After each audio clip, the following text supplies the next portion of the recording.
오늘 우리에게 주시는 하나님 말씀 함께 보겠습니다. 신약성경 누가복음 24장 1절로 12절까지 말씀입니다. 누가복음 24장 1절로 12절 하나님의 말씀이 이렇게 기록되었습니다.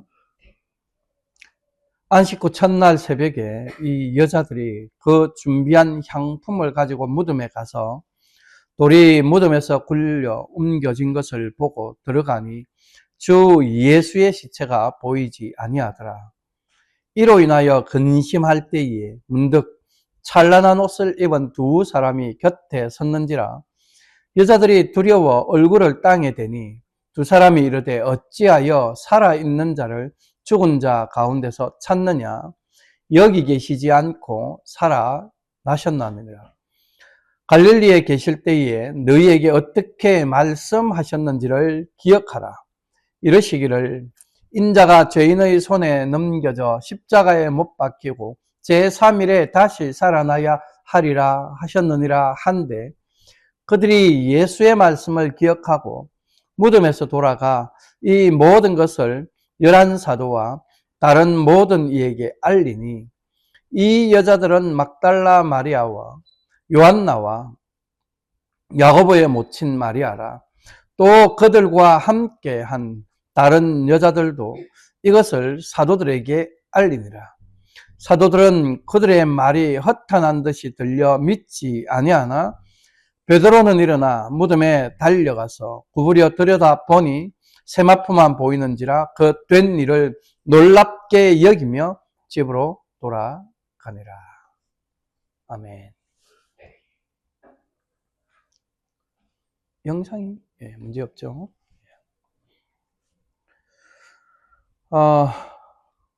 교회력에 따르면 오늘은 지난주에도 말씀을 드렸습니다. 그리스도의 부활을 기념하는 주일이죠. 그냥 보편적인 사용되는 표현을 하자면 부활주의. 그래서 예수 그리스도의 부활이 어떤 의미가 있는가를 오늘은 좀 깊이 생각해 보려고 합니다. 특별히 부활주일이라서 우리 설교를 준비했다기보다는 이제 교회 개척 후에 교회론에 대한 강론이 마침 지난주일로 딱 끝이 나고 이제 새로운 말씀으로 살펴보려고 하는데 딱 마침 시작하려고 하는 주일이 부활 기념 주일이라 그냥 부활의 의미를 좀 더 새겨보는 것이 좋지 않겠나, 그렇게 해서 오늘 말씀을 드렸고, 그래서 우리가 매주일 예배로 이렇게 모여서 예수 그리스도의 부활을 기념하고 증거하는 이유가 뭔가를 한번 우리가 깊이 좀 생각해 보고 지나가면 좋겠다 싶어서 이렇게 말씀을 준비하게 되었습니다. 여러분, 오늘 본문은 예수님이 부활하신 날, 곧 이제 유월절 안식일이 끝난 다음 날 새벽에 있었던 사건에 대한 묘사이죠. 유대인들에게서 안식일은 오늘 우리식으로 하면 토요일이고요. 안식 후 다음 날이 이제 그냥 일반적으로 사용하는 용어로 하자면 일요일, 썬데이가 되죠. 근데 이제 지금 우리는 이 날을 주님이 부활하신 날, 주님의 날 이렇게 해서 우리는 주일이라고 그렇게 표현하는데, 어쨌든 오늘 이 본문 좀 누가복음 24장 1절로 12절은 바로 그 주님께서 죽으셨다가 무덤에 장사되신 다음 날 그 새벽에 일어난 사건의 이야기.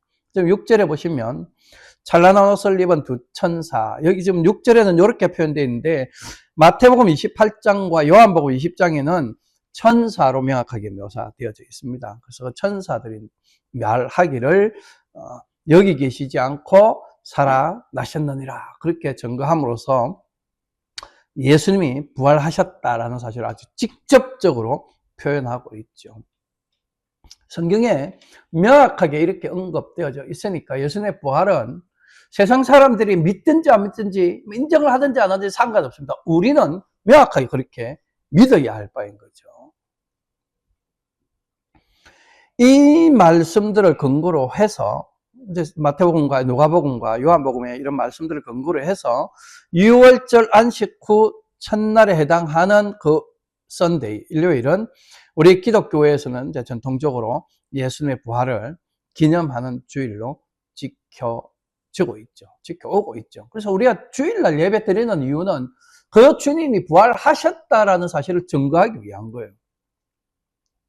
그런 의미가 있는데 이런 것들은 생각 안 하고 그냥 매주일 뭐 때문에 왜 주일날 예배하러 오지? 이런 생각하고 있으면 안 된다. 이런 생각조차도 안 하고 있으면 안 된다.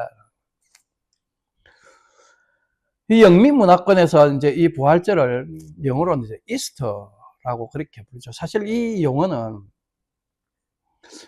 이스터가 정확하게 부활절이다. 이런 의미가 영어로 정말 매치가 좀 안 되잖아요. 그래서 이 용어는 기독교를 국교로 삼았던 로마 제국이 게르만족에 의해서 무너진 이후에 이 게르만족의 그 토착 신앙, 그 게르만족들이 가지고 있던 그 신앙이 로마 제국의 그 기독교와 융합하면서 사용되어진 용어. 이게 이스터라. 게르만족은 이 봄이 되면 그들이 섬기던 여신을 위한 축제를 열는데 이 여신의 이름이 오스타라라고 하는 그런 이름을 가지고 있습니다. 근데 이제 이 게르만족이 기독교 중심의 나라였던 로마를 점령을 하면서 그들도 로마에 하던 방식대로 그 로마의 문화를 받아들입니다. 그러면서 기독교 문화도 일부 받아들이죠. 차용을 해서 자기들이 겹쳐서 섞어서 사용하는데 봄에 하던 이 여신 오스트라를 위한 축제와 이 로만 캐톨릭 기독교회가 하고 있던 부활절 절기가 묘하게 시점이 같아졌다. 비슷했다. 그래서 그냥 이걸 합쳐버려요. 합치는 대신에 이름을 자기들 여신의 이름을 갖다 딱 붙인 거죠. 그래서 이 오스트라라고 하는 그 여신의 이름을 붙여서 무슨 이름으로 그 다른 뭐 용어로 비슷하게 썼는데 그렇게 짐작할 수 있는 근거가 있냐? 독일이 이 이스트라고 부르지 않고 오스턴이라고 부릅니다. 지금도 독일은 이걸 오스턴이라고 씁니다. 이건 뭐 이 정도는 서치해보면 다 나오는 내용이죠. 여기서 명확하게 그렇구나, 이 흔적이구나 하는 우리가 근거들을 가질 수 있는 거죠. 그래서 그 이후로 이것이 오스턴 이렇게 하다가 이 영어로는 이스트로 이렇게 번역이 되어져서 지금 쭉 사용되어지고 있다. 그런데 이제 오늘 이 세계에 그 오래전부터 뭐 거의 뭐 한 2000년 가까이 되겠죠. 이렇게 지켜온 것이 2000년 가까이, 2000년까지는 안 된다 하더라도 거의 뭐 그 정도 된다고 그러죠. 그런데 이게 과연 합당한 건가? 예수 그리스도의 부활을 직접 목격한 성도들 누굽니까? 우리 지금 복음서에 보면 예수님의 제자들이고 또 예수님을 따라다니는 그 많은 사람들, 그 제자들과 함께 다니던 많은 사람들이 있었잖아요. 예수님은 12명만 데리고 다닌 게 아니죠. 예수님 가는데 항상 많은 사람 따라다니잖아요. 그러니까 예수님의 죽으심과 부활을 목격한 성도들이 있는 거예요. 성경이 명확하게 부활하신 예수님을 목격한 사람들이 꽤 많이 있습니다. 마가다락방에 모였던 사람들도 봤단 말이죠. 사도 바울은 뭐 70위 형제들 이런 식으로까지도 이야기를 하니까 자, 그러니까 그런 성도들이 존재했던 그 당시, 그 초대교회 당시에 예수님의 부활을 기념하는 건 부활절이나 부활주일이나 이런 절기가 있었느냐? 성경에 그게 안 나옵니다. 그럼 무슨 의미입니까? 성경에 이게 기록이 없다는 말은 안 했다는 거죠. 복음서와 사도행전과 서신서들을 아무리 열심히 읽어봐도 그 교회들이 이 시즌에 부활 절기를 지켰다. 주님의 부활을 기념하여 뭔가를 했다 하는 기록이 전혀 안 나. 안 지켰다는 거죠, 그 말은. 왜 안 지켰을까? 초대교회 당시 성도들이 부활절, 부활주일을 절기로 굳이 지키지 않아도 굳이 지킬 필요가 없었던 것은 예수님의 부활이 그 유대인들이 지키던 절기 하나와 겹치잖아요. 아까 시작할 때도 있지만 6월절 안식일 다음 날 예수님이 부활하신 거죠. 그럼 뭐하고 겹쳐요? 6월절 절기하고 겹쳐요. 근데 6월절의 의미가 뭡니까? 6월절. 이스라엘 백성들에게서, 유대인들에게서 6월절은 그냥 어떤 단어하고 딱 연결이 됩니까? 6월절은 언제 제정됐어요? 구약에서 출애굽할 때잖아요. 애굽의 통치 아래서 고통당하던 노예 생활을 하던 착취당하고 억압당하던 그 이스라엘이 출애굽 사건으로 해방과 자유를 누리게 된 것을 기념하라. 그래서 만들어진 절기가 유월절 아닙니까? 그 출애굽하기 전날 밤에 뭐가 있었어요? 장자가 죽는데 이거의 모든 장자들, 첫 번째 태어난 자들이 다 죽는 그 사건에서 이스라엘 백성들만 넘어가잖아요. 천사가. 그 죽음에 가지고 온 천사들이 문을 넘어가죠. 그래서 6월인 거야. 그리고 그 다음날 해가 밝을 때 출애굽한 해방을 누려. 자유를 얻게. 그게 6월절이에요. 초대교회 성도들에게 예수 그리스도의 죽으심과 부활의 날은 이런 6월절하고 같은 의미인 거죠. 자신들도 죄와 사망의 압제로부터 해방되어지고 자유를 얻게 된 날로 받아들여지고 같은 의미. 그 6월절은 그리스도로 말미암아 죄로부터 죽음으로부터 자유함을 얻게 되고 해방되어지는 그것을 예표하는 사건이었기 때문에 6월절을 그날 지켜지면 되는 거지. 그럼 그 의미가 그게 안에 다 포함되는 거예요. 그래서 그 초대교회 당시의 성도들은 부활절과 부활절을 특별히 구별하여 지켜야 되는 날로 생각하지 않았다. 대신에 그 안식구 첫날인 그 주일을 주님의 날로 지켜. 그래서 이 신약 성경 안에는 부활 절기에 관한 내용 자체가 절기에 관한 건 없다. 그런데 주 313년경에 로마 제국으로부터 국교로 공인을 받은 기독교회, 로마 캐톨릭이죠. 다양한 축제일, 기념해야 될 그런 날들을 제정을 해, 만든다고. 그렇게 만드니까 당연히 이 사람들은 부활주일도 부활절기도 구별해 지켜야 되겠다. 그래서 그 부활절기의 날을 규정한. 이게 주 325년에 니케아에서 모인 회의에서 어느 특정한 날을 우리가 정해가지고 부활절로 지키자라고 확정을 하게 돼요. 그런데 웃기는 건요. 또 이 로마 캐톨릭 교회의 역사를 살펴봐도 나중에 로마 제국이 동방과 서방으로 분리됩니다. 로마의 역사. 그래서 나중에 분리된 후에 동로마, 서로마로 나눠지는데 결국은 그렇게 해서 멸망하게 되는 거죠. 이 멸망인데. 그때 이 나라의 수도도 이제 이스탄불, 지금 오늘의 이스탄불이라고 하는 거기와 로마가 동로마와 서로마의 그 수도가 되는데 교회도 국교화가 되었으니까 나라가 쪼개지니까 교회도 이제 이 지역과 저 지역으로는 동로마에 속한 교회, 서로마에 속한. 그래서 교회 이름도 그때는 동방교회, 서방교회. 우리 기독교 역사는 그렇게 구별을 합니다. 동방교회와 서방교회로 나누어지는데 동방교회는 예수 그리스도의 죽으심, 고난 이쪽에 좀 더 포커스를 하고 서방교회는 예수 그리스도 부활하셨다. 여기에 조금 더 포커스를 합니다. 초점이 그렇다.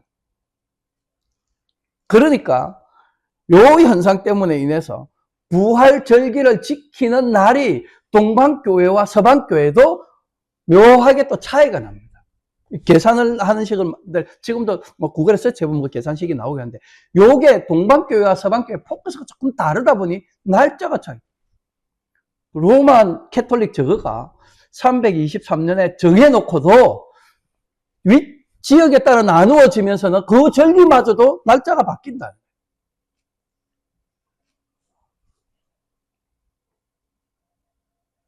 그게 언제 합쳐지느냐?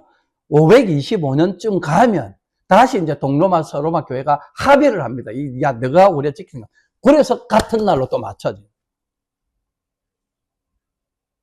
그런데 그것마저도요, 나중에 1583년쯤 가보면 로만 캐톨릭 교회의 수장인 교황, 그때 당시 교황은 그레고리우스 13세.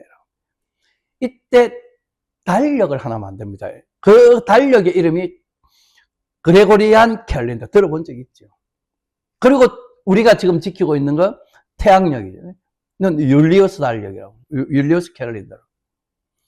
요걸 사용하는 게 또 달라집니다. 동방교회는 그레고리안 캘린더를 쓰고, 서방교회는 이 지금 태양력을, 율리우스력을 써요. 또 그때 가서 또 이 날짜가 바뀌게 돼요. 결국 나중에는 이제 하나로 통일해서 이제 오늘날 이렇게 지금 쓰고 있게 돼요. 이게 지금 부활 절기가 성경에서 비롯된 게 아니고 사람들이 인위적으로 만들어 놓으니까 만들어 놓은 적어도 왔다 갔다 했단 말이죠. 그 교회가 존재하는 동안에도 계속 성경적 근거가 없는 절기를 지키고 있었다. 그래서 종교개혁, 우리 1517년에 일어나죠. 로마 가톨릭 교회로부터 종교적 신앙적 개혁을 부르짖으며 초대교회, 이 로만 가톨릭 국교를 인정받기 이전에다, 세속화되기 이전의 상태, 그 초대교회 모습으로 돌아가자라고 주창한 이 종교개혁까지. 이 개혁교회들은 그 로만 가톨릭 교회가 만드는 축제일들, 축일들, 기념일들, 이런 거 다 쓸데없는 거 같지. 필요 없는 거다. 성경이 말하지 않는 것들이다. 안 지켜도 된다. 없애자. 개혁교회는 그걸 전부 다 폐지했습니다. 종교개혁자들은 다 그런 걸 폐지해야 된다는 거죠. 네덜란드 개혁교회는 1574년 도르트에서 모인 총회에서 기독교 연례 절기를 모두 폐지한다라는 그런 결정을 내. 그때 무슨 말을 주일 하나면 된다. 우리 기독교인은 주일 하나만 축일로 있으면 된다. 그래도 성경에 언급되어지고 있는 그 특별한 날들 유추할 수 있는 주님이 태어나신, 그것도 날짜를 측정하지는 않지만 주님이 나신, 그리고 이제 부활하셨다고 하는 안식구 첫날 그 부활, 그리고 사도행전에 나오는 제자들이 그날 성령 충만함을 받고 그래서 방언을 하고 복음을 전하기 시작하는 그날 성령 강림절이라고. 요런 날, 요 한 특별한 3개 정도는 그쯤에 그 내용과 관련되어진 내용의 설교만 하는 것으로도 충분하다. 뭘 특별히 이벤트를 하고 그렇게 할 필요 없다. 어떤 날을 그 보통의 주일보다 더 특별한 날로 그렇게 지킬 필요 없다. 라고 결정을 했습니다.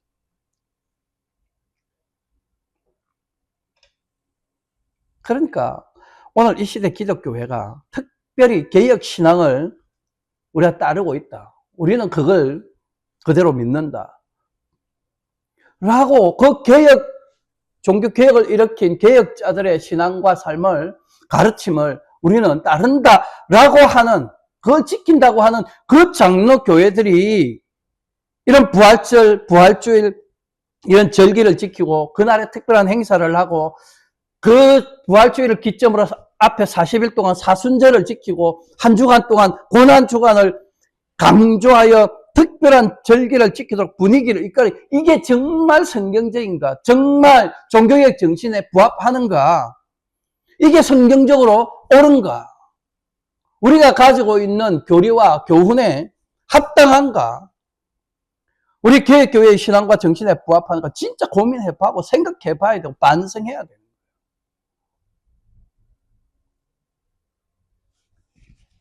어저께 우연찮게 본 내용 중에 하나는 서울에서 광화문 일대에서 이 부활절 기념 관련돼서 프레이드를 했다더라고. 프레이드 그 뭔지 아시죠? 차에 이런 거 장식해가지고 예수님이 십자가 지고 가는 그런 것도 있고 고난 당하는 장면도 프레이드에서 하고 로마 병정들이 막 분장해가지고 막 그렇게 가는 것도 있고 크레인을 동원해갖고 어떤 사람을 매달아 끌어올리면서 예수님이 성천하는 그런 것들이 시에서 그런 행사를 한다고 허용해 준 것도 이해가 안 되고 뭘 하자고 하는 건지 모르겠어요. 무슨 의미가 있는 건지. 기독교에 대한 신뢰가 지금 20%도 안 되고 그러는 판에 뭘 그런 행사들을 하고 있는지. 물론 저와 여러분들도 오늘 이 시대 교회의 흐름에 포함되어 있기 때문에 어쩔 수 없이 주변 교회들하고 비슷하게 이런 부활절, 부활주일 이런 절기를 특별한 의미로 인식하는 것은 있죠, 사실은.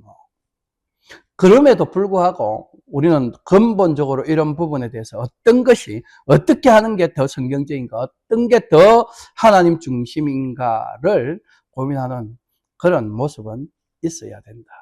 그래서 이 부활절기를 이 앞에 막 여러 개 하고 하는 것들에 대해서 오늘 조금 부연적으로 이렇게 설명을 좀 드립니다. 어쨌든 우리는 이 부분에 대해서 함께 고민하며 좀 더 성경적인 초대교회의 모습으로 회복해가는 그런 저와 여러분들, 그리고 우리 고람대어 개혁 장로교회가 되면 좋겠고, 그렇게 함으로써 세속화된 현대교회로부터 초대교회의 순수한 신앙으로 개혁해가는 그런 우리 교회가 될 수 있으면 좋겠습니다.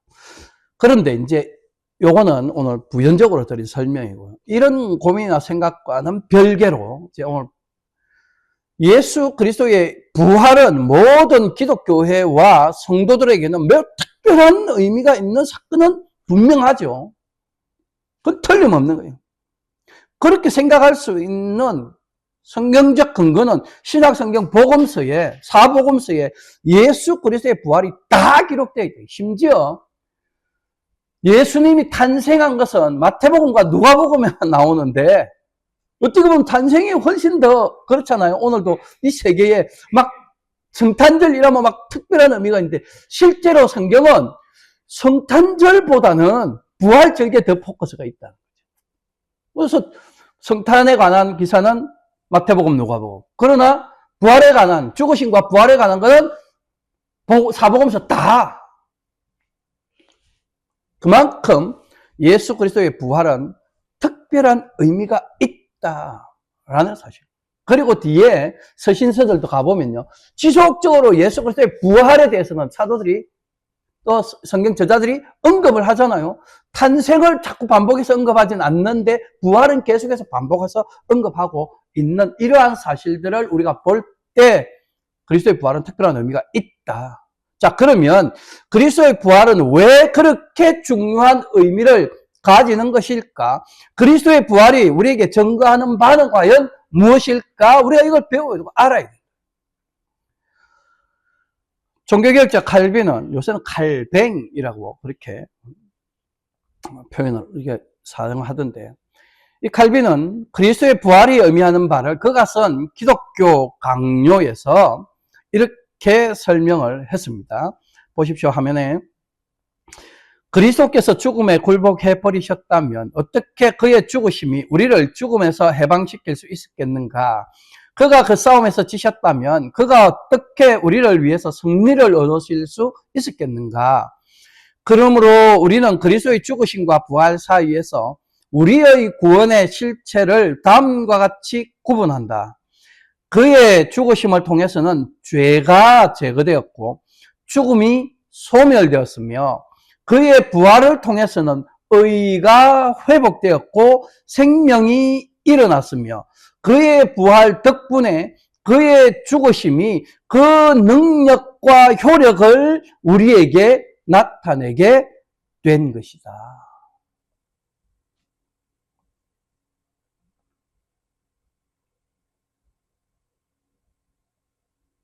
이 지금 말에서 언급하고 있는 대로, 칼빈이 말한 대로, 만약 예수님이 부활하지 않았다면 예수님은 사망의 권세에 대항하여 싸웠음에도 불구하고 이기지 못한 것이 되지 않겠어요? 부활하지 못했다면. 못했다는 말은 뭐예요? 계속 죽어 있는 상태로 있는 거죠. 그럼 사망의 권세에 진 거잖아요. 계속 죽어 있는 거니까. 그렇게 되면 하나님이 요구하신 죄의 대가가 뭐예요? 죄의 삭은 뭐예요? 사망이라.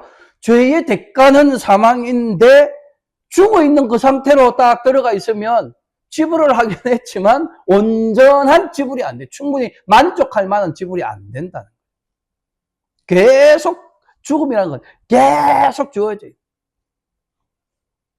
그러니까 예수님 부활을 안 했다면 모든 인간은 반드시 그 죄의 대가가 사망이라고 하는 그 하나님의 영원한 진노를 받을 수밖에 없고, 죄와 사망에 매여서 반드시 죽은 상태로만 있어야 해요.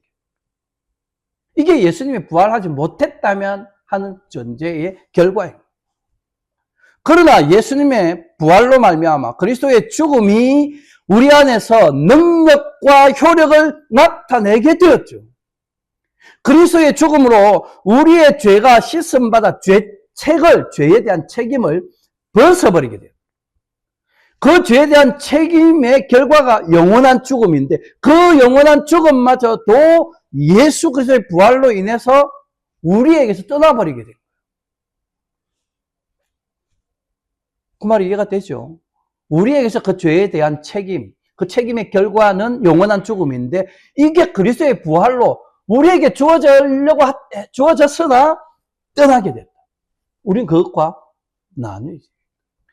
그래서 예수 그리스도의 부활은 모든 믿는 자에게, 모든 성도에게, 모든 그리스도인에게 은혜의 복으로 여겨진, 이게 은혜의 복이죠. 영원한 죽음이 우리에게 떠나게 되었습니다. 바로 이러한 이유로 사도들은 그들이 기록한 서신서, 사도행전 이후에 나오는 것들이죠. 예수 그리스도의 부활의 복음을 계속 그 서신서에서 반복해서 언급합니다. 그 부활의 의미가 뭔가 하는 것을 계속 강조하는 거예요. 그 대표적 인물이 사도 바울입니다. 그래서 오늘 본문은 누가복음에 예수님의 부활의 장면을 본문으로 했습니다만, 내용은 사도들이 언급한 부활의 의미들을 쭉 살펴보게 돼요. 첫 번째로 바울 사도는 그리스도의 부활은 자신의 신적 영광을 드러내는 것이다 라고 그렇게 증거합니다. 그게 로마서 1장 4절에 나오죠. 우리 함께 보겠습니다. 시작.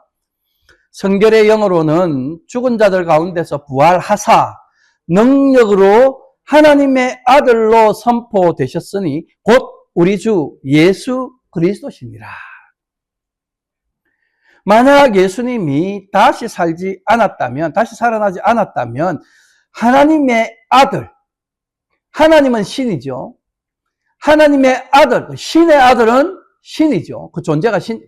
그러니까 신적인 존재로 여겨지지 못하게 되는 거예요. 예수님이 부활하지 않았다면. 예수님이 부활하시니 결국 신적인 존재, 하나님의 아들이라는 것은 명확하게 증명되어집니다. 예수님이 만약에 죽음 가운데 계속 머물러 있었다면 우리나 예수님이나 똑같은 존재인 거예요. 사람인 거죠, 그냥. 그런 보통의 인간들과 다를 바 없게 여겨진다. 그러나 그 죽음에서 부활하셨기 때문에 자신이 하나님의 아들이라 증거하셨던 그 모든 것을 증명하게 돼요. 증거가 되어요. 그래서 부활은 예수님이 하나님과 동일한 신적 존재임을 입증하는 사건이다. 그래서 예수님의 십자가 죽으심과 부활은 그 죽음으로써 예수님이 참 사람이심을 증명할 뿐만 아니라, 그 말 무슨 말인지 돼요? 죽는다라고 하는 거, 죽는 거는 인간에게만 적용되잖아요. 사람에게만. 그렇죠? 이 피조물에게만. 하나님은 죽지 않습니다. 신은 죽지 않아요. 그러니까 죽었다라고 하는 사실은 예수님이 명확하게 인간으로 오셨다는 사실을 증거하는 거죠. 그런데 부활하심으로써 예수님은 참 하나님이다 라는 사실도 증거하게 돼요. 죽으심과 부활은 이런 중요한 의미가 담겨 있다. 참 사람이시며 참 하나님이심을 증거한다. 두 번째로 바울 사도는 그리스도의 부활은 우리의 칭의, 우리를 의롭다 말해주는 것이다 라고 그렇게 증거하죠. 그게 로마서 4장 25절 말씀 함께 봅니다. 시작. 예수는 우리가 범죄한 것 때문에 내 줌이 되고 또한 우리를 의롭다 하시기 위하여 살아나셨느니라. 이 말씀은 진짜 우리 그리스도인에게 정말 중요한 말씀이에요. 예수 그리스도의 죽음이 우리의 죄를 용서받게 하는 근거가 되었다. 그렇죠. 죄의 대가를 지불해 주는 거니까. 자기 생명. 그런데 부활은 우리가 하나님 앞에서 의로운 자로 인정받게 하는 근거다. 여러분 앞에서도 언급했지만 죽음은 죄에 대한 대가로 반드시 지불되어야 하는 거잖아요. 그 대가를 예수님이 자신의 생명을 내어주는 것으로 그 죽음에 지불했어요. 하나님과 동일한 신적 존재로서 무한한 가치를, 즉, 이 가치를 셀 수 없는 그런 가치를 가진 예수님의 생명이 죄의 대가로 지불되었기에 이게 무한하니까 이 무한 안에 나머지 인간들의 모든 지불해야 할 대가마저 다 포함되어 있는 무한이라는 것 속에 뭐 여러분 다 매스를 공부해봐서 알지만 무한은 인피니트는 거기에 더하거나 빼거나 뭘 해도 그 인피니트는 변함이 없잖아요. 그러니까 하나님의 예수 그리스도의 생명이 인피니티한 건데 가치가 거기에 우리 이 땅에 존재하는 모든 인류의 생명을 더해봐야 변화가 없는 거예요. 인피니티. 그 상태입니다. 그 인피니티한 무한한 가치를 가진 예수님의 생명이 지불되어졌다. 그러니 우리들이 지불해야 할 그 대가가 상쇄돼가지고 이해가 되시죠? 안 해도 된다.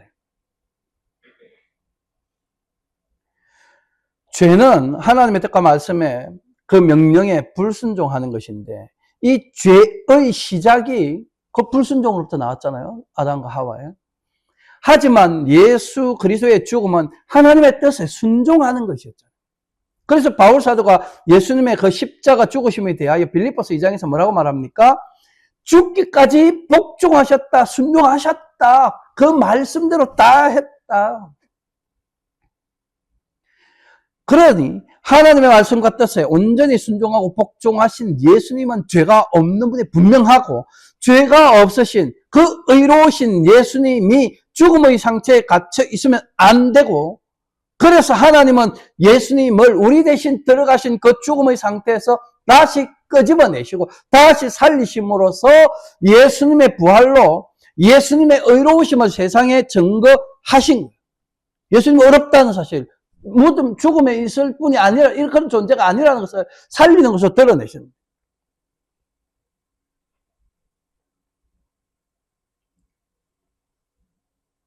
그런데 이 그리스도의 부활은 예수님의 의로우심을 드러내는 사건인 동시에 우리 하나님의 의로우심도 드러내는 사건. 우리 하나님은 자신이 계획하고 예정하신 뜻대로 다 행하시는 것, 말씀하신 대로 이루시는 것. 그런데 에베소서의 말씀대에 의하면 창세전에 우리를 택하시고 구원에 이르게 하실 것을 정해놓으셨으니까 이 뜻도 이루어져야 하나님의 의로우신 분이죠. 그것을 예수님이 이루시는 거예요. 죽으셨다가 부활하심으로써 우리를 그 죄의 대책으로부터 책임으로부터 건져내시니까 이제 안 해도 되게 만들어서 그래서 우리가 영원한 죽음에서 자유롭게 되는 그것이 결국은 하나님의 뜻이 이루어지는 거죠. 이해가 되시죠? 하나님의 뜻이 이루어지니 하나님은 의로우신 분이라는 것을 이렇게 또 그리스도의 부활이 증거하는 거예요. 그리고 그래서 바울 사도가 로마서 3장에서는 이 예수 그리스도의 죽으심과 부활에 대하여 하나님이 자기의 의로우심을 나타내신 것이다 라고 그렇게 증거하면서 나중에 뒤에는 또 뭐라고 언급하냐. 로마 3장 25절 26절에 가보면 예수 믿는 자를 의롭게 하려 하는 것이다 라고 그렇게까지 증거한다.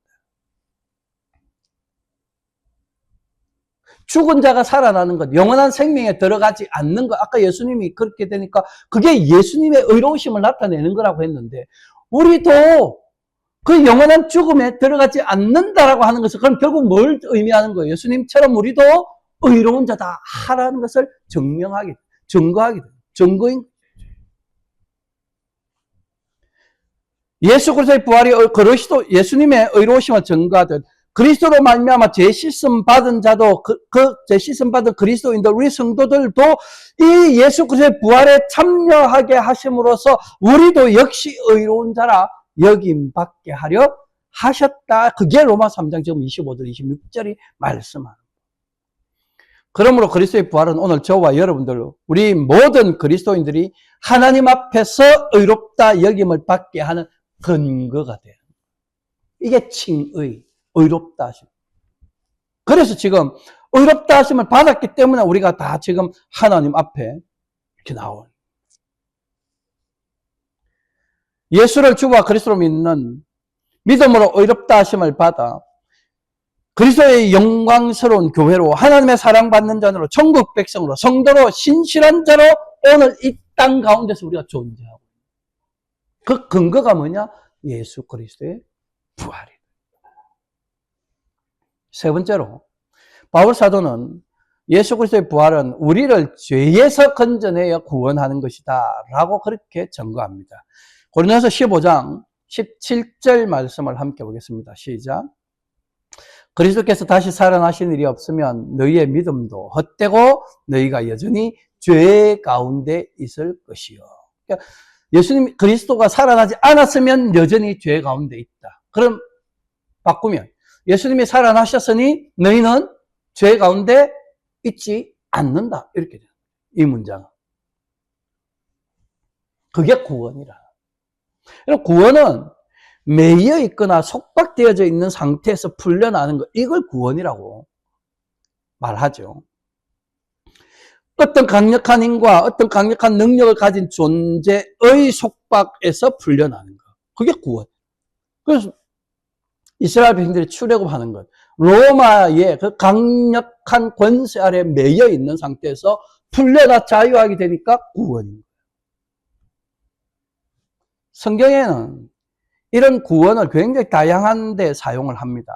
시편 33편에서는 고통에서, 사무엘하 22장에서는 폭행이나 이런 것들에서부터 풀려나는, 시편 57절에서는 조롱하는 것으로부터 풀려나는, 또 시편 106편에서는 포로된 것으로부터 자유된, 또 시편 6편에서는 사망, 죽음으로부터 풀려나는 것. 그리고 에스겔서 또 36장에는 가보면 죄로부터 풀려나고 구출되는 이런 것들을 다 구원으로, 노예 생활에서 해방되는 것만 구원이 아니고 그것도 구원인데, 이스라엘 백성을 바벨론의 포로로 잡혀갔다가 그것도 다시 구원받는 것이죠. 악한 자들의 핍박으로부터 벗어나는 이런 것도 구원으로 성경은 묘사하고, 뿐만 아니라 신약 성경에서는요, 질병이나 가난이나 고통이나 이런 위험으로부터 벗어나는 것도 구원으로 묘사해요.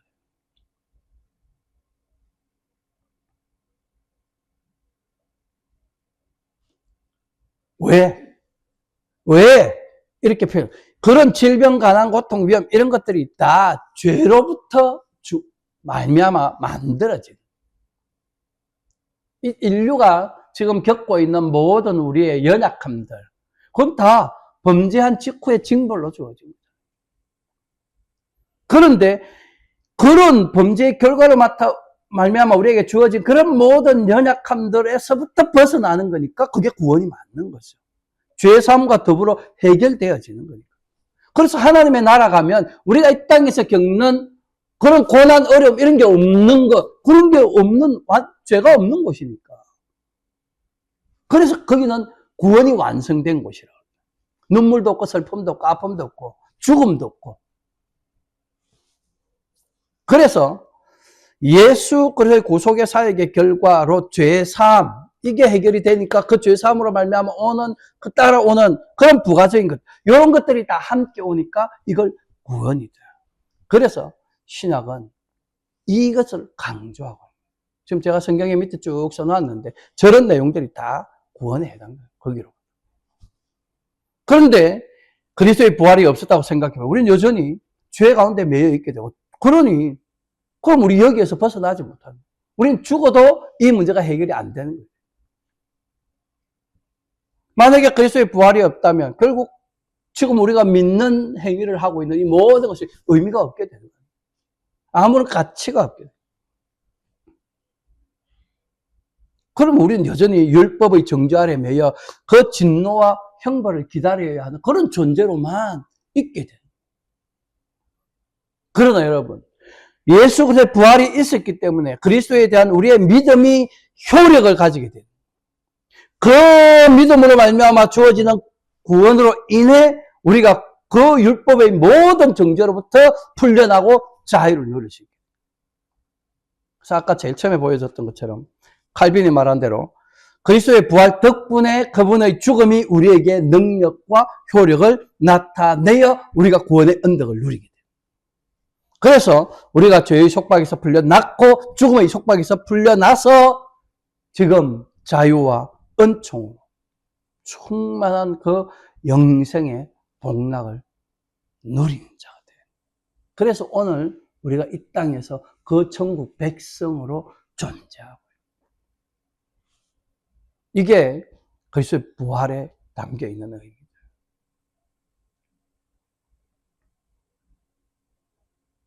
네 번째로 베드로 사도는 그리스도의 부활은 우리를 거듭나게 하여 산 소망을 가지게 하는 것이다 라고 그렇게 전거했어요. 베드로전서 1장 3절인데요. 함께 봅니다. 우리 주 예수 그리스도의 아버지 하나님을 찬송하리로다. 그의 많으신 긍휼대로 예수 그리스도를 죽은 자 가운데서 부활하게 하심으로 말미암아 우리를 거듭나게 하사 산 소망이 있게 하시며. 여러분, 거듭난다는 게 무슨 말이에요? 다시 태어난다. 리본이잖아요. 다시 살아난다. 그리스도의 부활이 우리를 다시 태어나게 했다. 다시 살아나게 했다. 베드로가. 알다시피 우리는 본질적으로 죄와 사망에 속박되어진 채로 태어난 자들이잖아요. 그런 우리가 죄의 속박에서 벗어나고 그 죽음의 속박에서 벗어나게 된 근거가 뭐냐? 그리스도의 부활이다. 영원한 죽음에서 벗어나 영원한 생명을 누리는 존재로 바뀌었다. 그래서 다시 태어난 자라고 말해요. 바뀌었다. 태어날 때는 죽음 아래 있는 자였는데 다시 태어나게 되니 이제는 영원한 생명을 누리는 자가 되었다. 그래서 다시 태어났다. 이건 정말로 완전한 변화입니다. 죽음의 상태에서 이제 생명을 소유한 상태로 변화가 일어났기에 다시 살아났다. 이런 말이에요. 그거를 오늘 이 구절에서는 베드로가 거듭나게 했다. 이 거듭난 상태가 산 소망을 가지고 살아있는 소망, 유효한 소망, 헛되지 않은 소망. 죽은 소망은 헛된 소망이다. 아무런 의미나 가치가 없는 그런 소망. 죄와 죽음에 매여 있는 존재들이 가진 소망이라는 게 다 뭐예요? 이 세상에 살아가고 있는 사람들이 가진 소망이라는 게 뭐예요? 결국은 각자 자기 안에서 나오는 욕심, 욕망에서 비롯되는 거 아니겠어요? 그들의 소망이라는 거. 잘 먹고 잘 살고.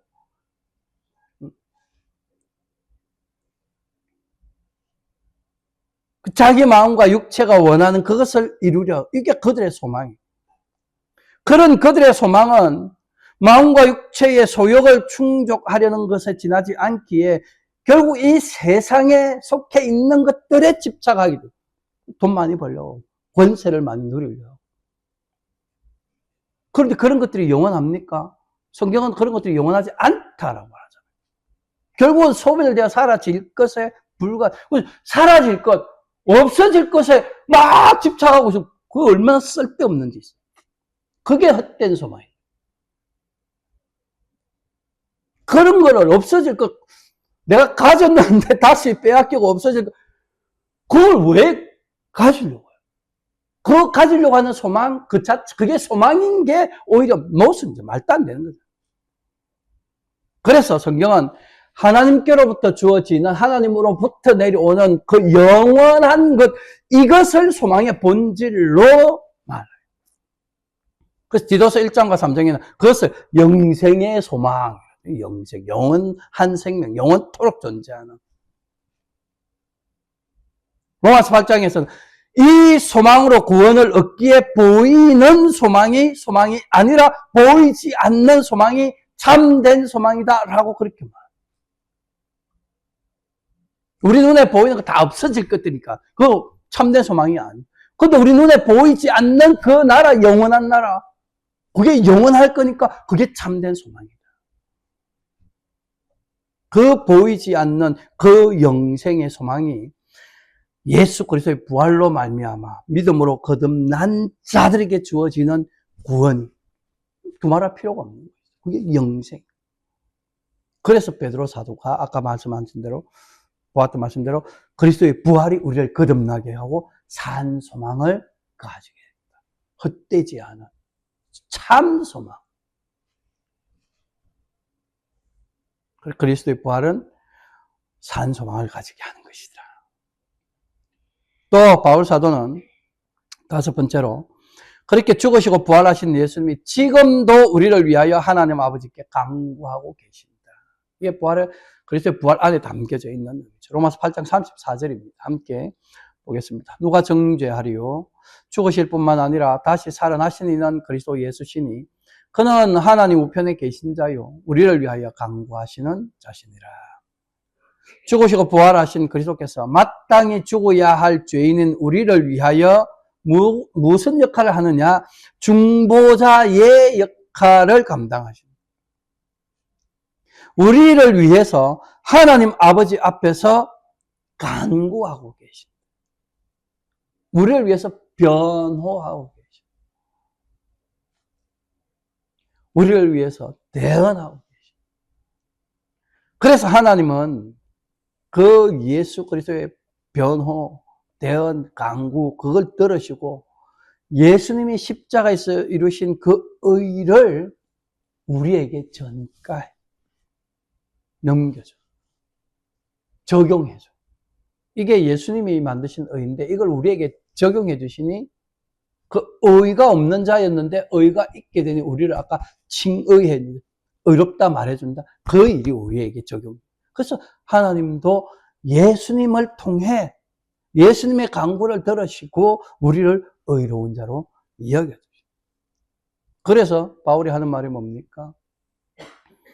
누구도 하나님 앞에서 우리를 정죄할 수 없다. 고소하는 자, 사탄의 의미가 그게 고소하는 자예요.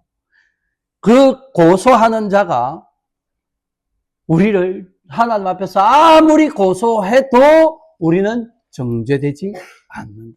죄인이다라고 그렇게 규정되지 않는다. 왜? 사단 마귀의 모든 권세를 십자가로 이기신 예수님이 지금도 우리를 위하여 변호하고 계시기 때문에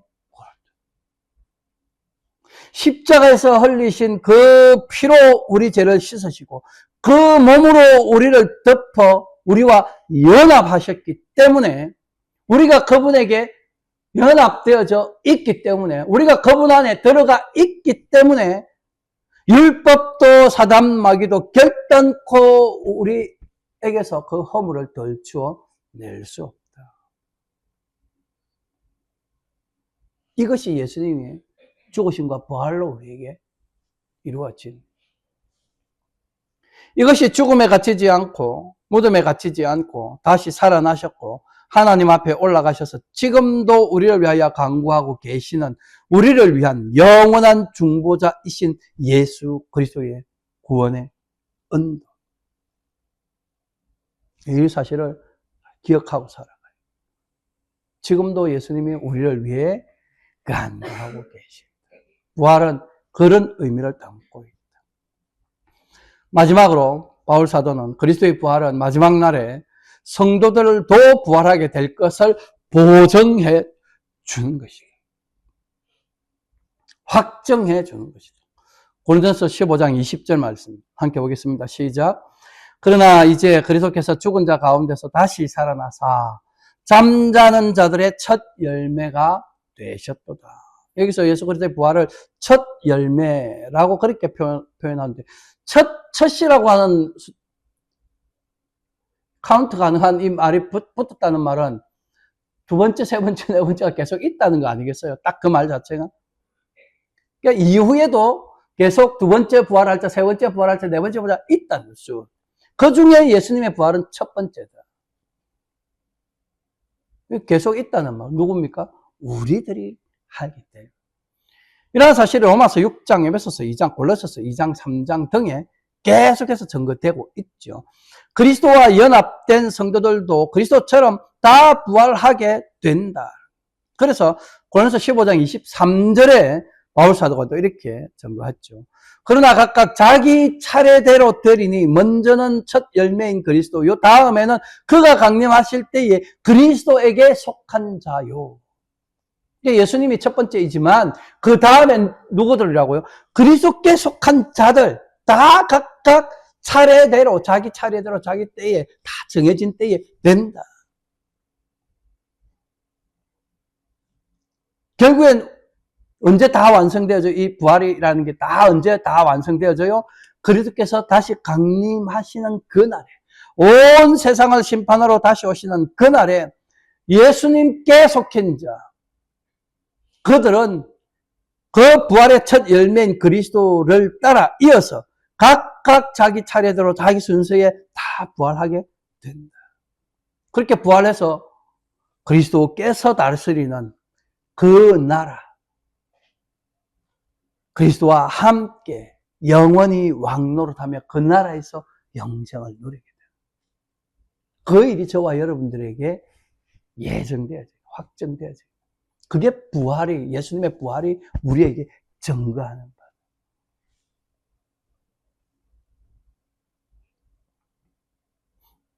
여섯 가지를 말씀드렸는데,